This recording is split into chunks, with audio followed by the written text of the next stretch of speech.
United States, the U.S. State Department recently warned Mexican and foreign bystanders have been injured or killed in violent attacks in cities across the country.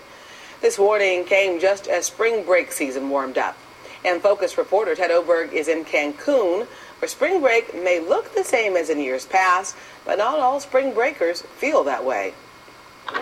If anyone saw those travel warnings and decided to stay home, it certainly isn't apparent here. The hotels are full and the beach is packed in Cancun for spring break. There is a security presence here, but as you might imagine, it's not exactly the first thing on the minds of spring breakers. Maybe it's a little naive to think college students would have the State Department on their mind. This is, after all, Spring Break 2009! And it looks like spring break. There are plenty of people here, plenty to drink, not nearly enough sunscreen, and oh, so much time to figure out what mistake to make next. But when you pry someone away from their beach towel or bottle long enough, most of these students will tell you spring break 2009 is not as carefree as this beach would have you think. We have a school newspaper and they told us not to come down here. And what the crowds don't reveal is that there are a lot of students who chose not to come at all. A lot of people from my college actually decided not to come here because of everything they heard. Police here, and there is a fairly heavy police presence in Cancun, remind you often that no student has been targeted this year or in the past. They are quick to point out the vast majority of Mexico's violence is all along the northern border.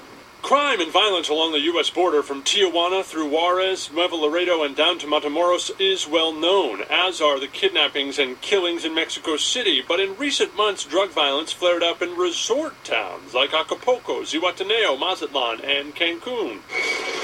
Here in Cancun, the police department is in shambles after the chief and his assistant were recently arrested and linked to murderous drug cartels. These are the kinds of people that you would turn to in the event that your little Johnny goes missing on the economy.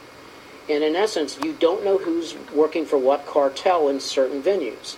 Likely worrisome for parents back home, and part of the reason so many police officers are out in the open here, even with some faces hidden. Not exactly a postcard shot, but...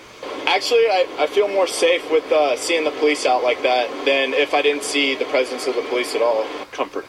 As is the reality that nothing has happened to mar this spring break here. For this group of students from Texas, so far... So good. And tonight, a promise from the authorities that the tourist zones here will stay that way. We have the 100%